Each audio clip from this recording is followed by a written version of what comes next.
Hello बच्चों, let's see the question and the question is a solution of potassium bromide is treated with the each of the following। मतलब यहाँ पर हम लोग क्या कर रहे हैं बेटा, पोटेशियम ब्रोमाइड का है, इसकी रिएक्शन हम लोग यहाँ पर हमारे पास जितने हमारे पास यहाँ पर कंपाउंड दिए उससे हम लोग ट्रीट कराते हैं।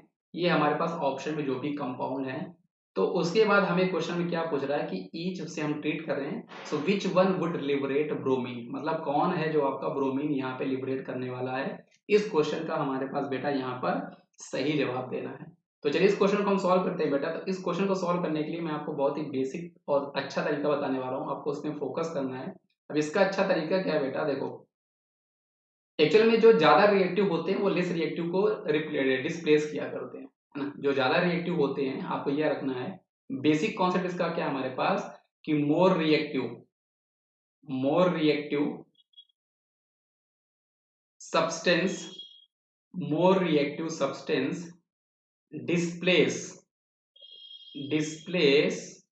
Less reactive substance. ये आपको बेसिक सा एक फंडामेंटल कॉन्सेप्ट है जो आपको याद रखना है कि more reactive substance displace less reactive substance. ये आपको याद रखना है, सब्सटेंस को बोलो या फिर यू कैन टेल एनीथिंग, तो वो उसको डिस्प्लेस किया करते हैं। अब आइए इस क्वेश्चन को हम लोग और डीपर चलते हैं बेटा। तो कहने मतलब क्या, अगर मैं मेटल के रिस्पेक्ट में बात करूं तो मेटल जो होगा आपका मोर रिएक्टिव होगा, वो लेस रिएक्टिव मेटल को डिस्प्लेस करेगा।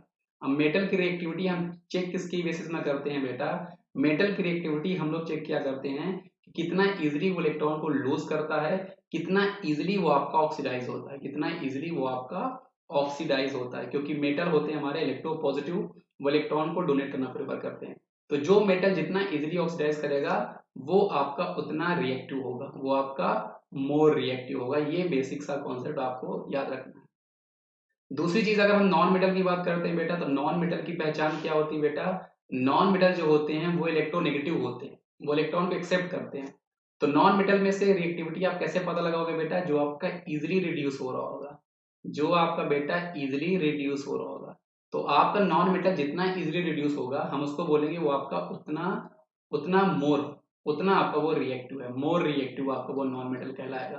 और अगर वो इजिली रिड्यूस हो रहा होगा बेटा तो आप कह सकते हो वो आपका गुड ऑक्सीडाइजिंग एजेंट का काम कर रहा होगा। ऐसे अगर आपका इजिली ऑक्सीडाइज हो रहा होगा तो आपका क्या कर रहा होगा बेटा, गुड रिड्यूसिंग एजेंट का काम कर रहा होगा। आर ए मतलब रिड्यूसिंग एजेंट का। तो यहाँ पर कुछ बेटा कहानी ऐसी है, आप यहाँ पर देखोगे ऑप्शन नंबर सी में क्लोरीन। क्लोरीन जो है बेटा वो आपका ब्रोमीन से, है ना, जो आपका ब्रोमाइड आयन है, हमें पता है बेटा वो उससे आपका ज्यादा अच्छा नॉन मेटल होता है, ज्यादा रिएक्टिव नॉन मेटल होता है, ज्यादा अच्छा ऑक्सीडाइजिंग एजेंट होता है। इसलिए वो क्या करेगा, आपके ब्रोमाइड आयन को ऑक्सीडाइज कर देगा Br2 में।